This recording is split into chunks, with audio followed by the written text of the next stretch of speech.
is life? What is life? What is Life is Strange trying to tell us? What is it truly trying to push forward? Character growth. Not only is Life is Strange a touching story between two best friends, but I think it's also a very important learning tool, because the first time I played this, I was kind of bitter, and even to this day I can still be pretty bitter. But when I first played it, I was moved, I was touched, I was broken, I was destroyed. But I like to think it kind of reshaped me. And even to this day, when I revisit it, it still breaks me, reshapes me, and teaches me something. You can always be better. I see a lot of myself in Max, but I see a lot of lessons that could be learned through Max's and Chloe's interactions and how they interact with one another. Chloe, you can't keep blaming me and everybody for everything wrong in your life. It's so not fair. I gotta blame somebody, otherwise it's all my fault. Fuck that. It's just life. Shit happens. It's nobody's fault. Blah, blah, blah, as Mr. Jefferson would say. And Kate Marsh. Yes, Kate Marsh almost killed herself. Such sad, okay? That doesn't make me feel any better about my fucked up life. Get it? So who do you most want to blame? My fucking dad, of course. Hello? How they've changed one another, what they've taught each other, since rekindling their fire of friendship that Chloe felt like she lost years ago when Max left. Don't you think I'm happy to see you? No. You were happy to wait 5 years without a call or even a text. I wanted to. I was just so tripped out over leaving Arcadia. Oh, please. I'm sure your phone and laptop were frozen in time. You're merciless. You've been at Blackwell for almost a month without letting me know. Enough said. Chloe, while being the strongest character, was also the most broken. She changes throughout the entire game to the point to where at the end of the game she is willing to give her life away to save the people that she loves. While you also have Max, who is given this incredible, tremendous power to reverse time and alter the course of reality. They are best friends. They are intertwined with each other forever, or have always been. And then you have Kate, who is also going through a really rough time and needs a lot of help. And is put on her shoulders to help her out. Become her hero. And this rewind power gave her the opportunity to do that. And how does Chloe react to Kate? Don't even answer. We have places to go and people to do. Come on, before Mom starts some more shit. Let's bail. It's Kate Marsh from Blackwell. Big whoop. You don't call me once in 5 years and now you're all over some biatch you see every day at school? I see how you roll. So go ahead, chat up Kate Marsh from Blackwell. I've got other people to hang out with too. Don't let your best friend get in the way. You okay? Very selfishly. And that was right before the events that transpired that evening. And not even a day later, Chloe realizes the state of mind that Kate was in. And she realizes, I was a total dick for blowing a fuse when you answered Kate's call the other day. Good thing you ignored me. I had no idea what shit she was going through. And you saved her. Like me. I'm sorry. she grows. And that's the big theme of this game. Character growth. Learning from your mistakes. And becoming better because of them. For example, the Nathan situation. We all prejudged Nathan from the start. He was the one that initially killed Chloe in that restaurant. We say, oh man, this guy's a crazy son of a gun. This guy's wild. Why is he even around? Get him out of here. And we didn't know the extent of his mental illness himself. Max, it's Nathan. I just wanted to say, I'm sorry. I didn't want to hurt Kate or Rachel or I didn't want to hurt anybody. Everybody used me.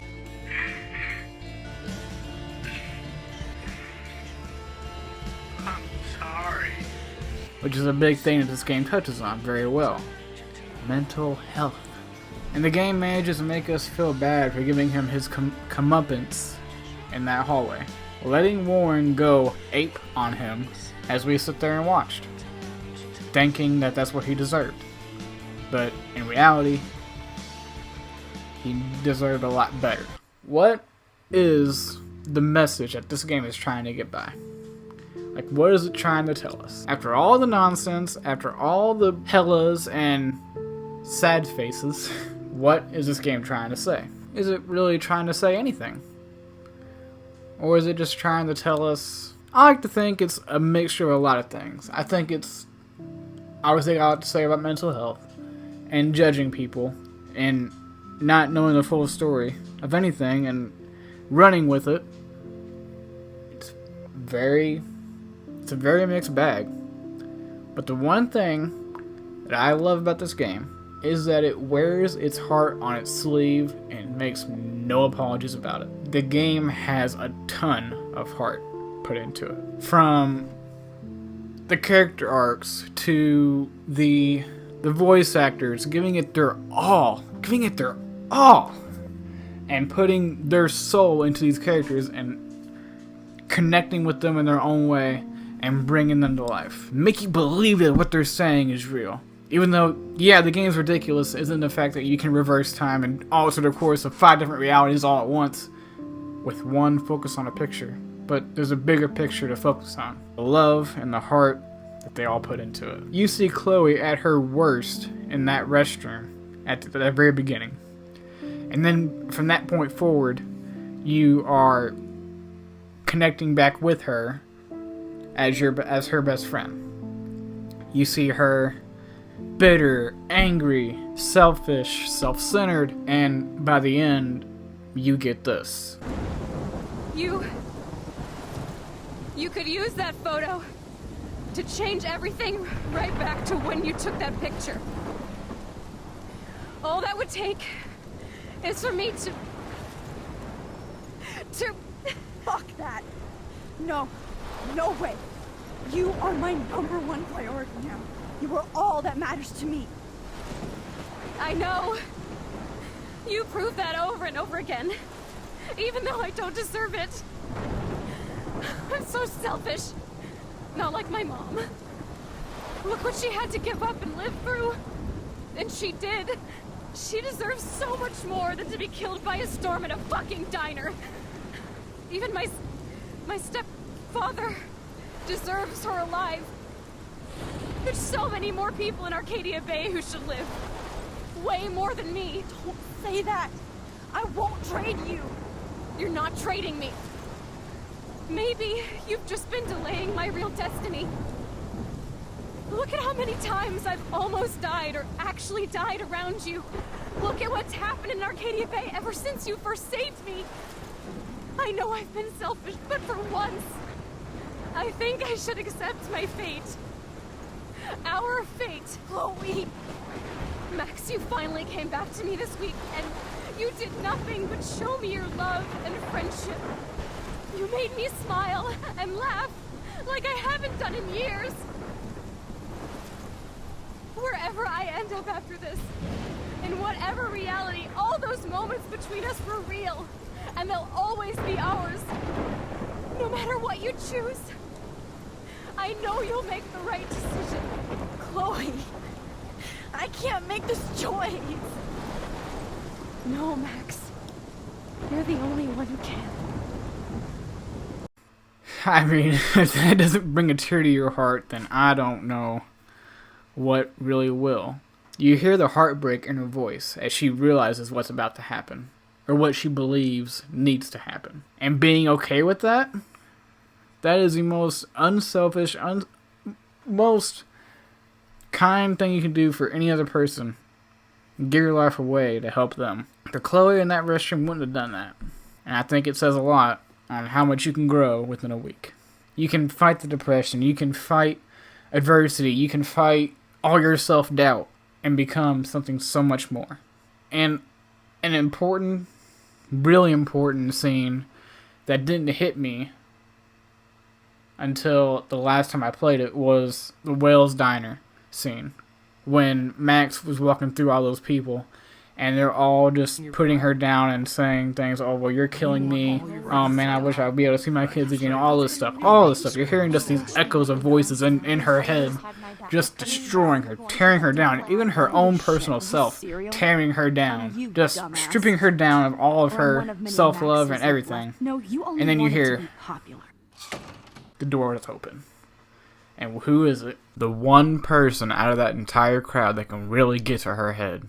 The one person that can really get in there and shut those voices up shows up. Chloe, walking in there, almost exactly how she walked in there the first time, and sits across from her best friend, the dark side of her best friend, and says, Dude, do not even fuck with her head.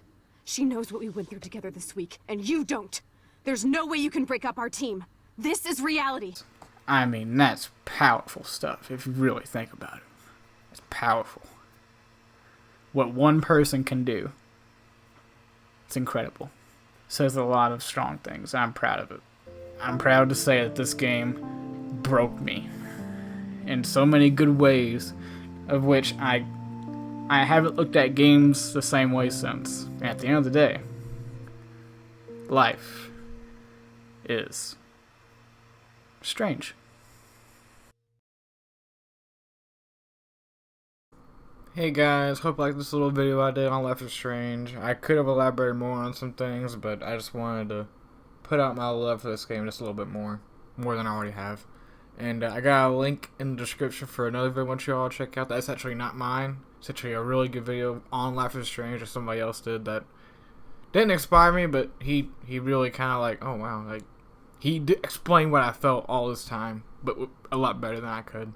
But yeah, check that out, and this is a little bit of a highlight from my live streams, so if you want to check my live streams out, feel free to do so. Not a whole lot of talking from me in the live streams, because I wanted the game to kind of like play through itself, and I drop some thoughts as the game goes. But yeah, feel free to check out this little clip. It's of the sacrifice scene or whatever, and it shows that I still get moved every time I play this game. And I said a few things that I didn't say in my main video, but I saved it for the little clip right there. But anyway, hopefully y'all like the video and a little clip at the end. You see me being a little crybaby, but yep, hopefully see y'all on the next one, and hope y'all like this. Bye-bye. She grows so much throughout the entire freaking game, and you see her the most selfish and the most self-centered person, and then she sees the love that she thought she lost with Rachel, or lost with Max. Max didn't come back for it, didn't keep in touch, and woo! And she just breaks down right there in front of her and tells her everything. She's willing to give her life away to save everybody else who feels like, oh my god, not cool. That she feels deserve to live more than her. Woo!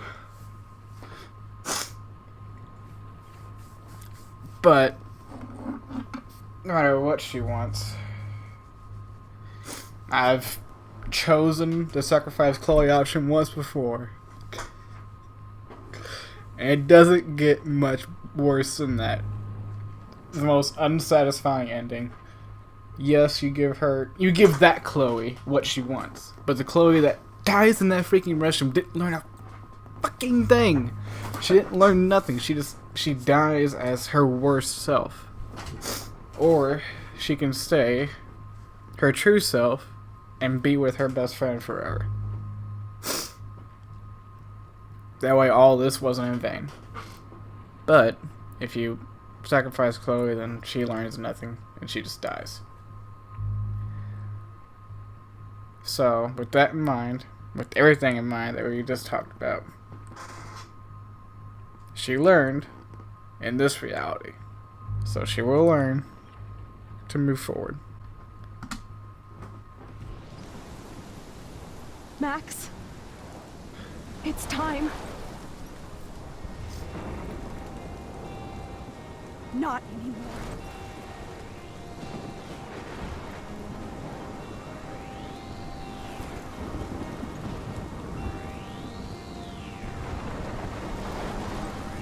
Max, I'll always be with you. Forever. Sunshine for everyone, but as far as I can remember,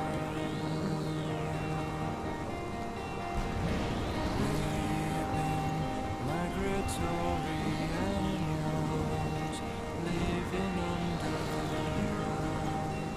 changing weather. Someday we will foresee obstacles through the blizzard, through the blizzard. Today we will sell our uniform and live together, live together.